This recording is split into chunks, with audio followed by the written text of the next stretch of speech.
listen, on a very serious note, here's one of the most disturbing things I've seen in a very long time on this same topic of critical racism theory. Here is Chairman of the Joint Chiefs, General Mark Milley, a man, again, I had respected before yesterday, and it pains me to say that. I hold our military in the highest of regard. If you believe otherwise, you don't listen to this show, and therefore I disregard your opinion because you're an idiot. I've said often, our military and police, they're the thin crust on the volcano that separates chaos from civilization. I will continue to stick by that. I love our men and women in uniform. They're the most noble among us. But that doesn't mean they're not above scrutiny. And what General Milley did yesterday on Capitol Hill is a disgrace, and I think worthy of a resignation. I'm serious. He was up on Capitol Hill, and in this audio-video soundbite here, proceeds to explain why he believes it's important to teach components of critical race theory, but acknowledges opening up that he doesn't even know what it is. And then he makes the ridiculous claim at the end that, well, he studied Marxist thought too because he wants to know the enemy.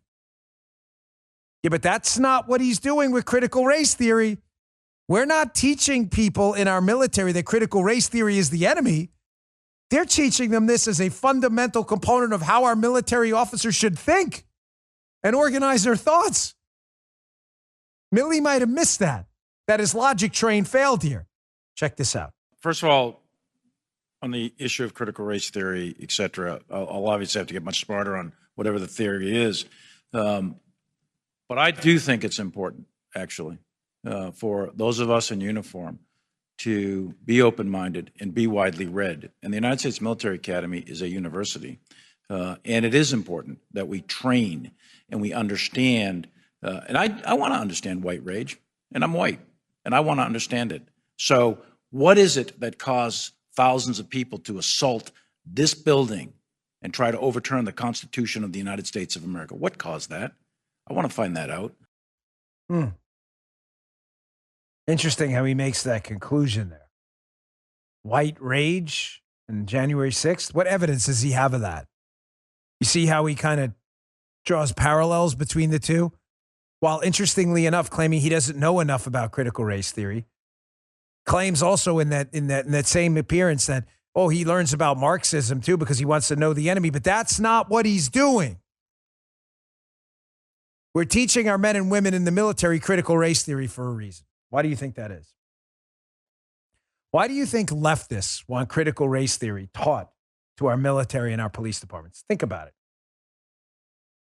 What institutions do people like me and most conservatives and good, strong Republicans, who do we have the most reverence for, right? I just told you, military and our police officers. We do. Because we agree with the obvious. It takes a lot of bravery to put a badge on your chest, go out there every day, and put your butt on the line. Or put on a military uniform, go overseas, and say, I'm going to defend freedom today for other people I've never even met. That sounds pretty brave to me. And I'll stand by that. Liberals hate the military. They always have. They can't stand the cops either. We know that. Just listen to their own language. Don't listen to mine. Listen to theirs. So what better way to dismantle the military or police department than get the only people out there who are ever going to support them, conservatives and Republicans, to turn on them too? And Mark Milley fell right into that trap. This is deliberate, folks. The reason they want critical race theory taught in police departments and the military is to separate us from our military and police department. Leaving them out there on their own, they'll summarily dismantle them. They'll cut military funding tomorrow morning. Given the guns and butter approach, they'll go with butter every single time.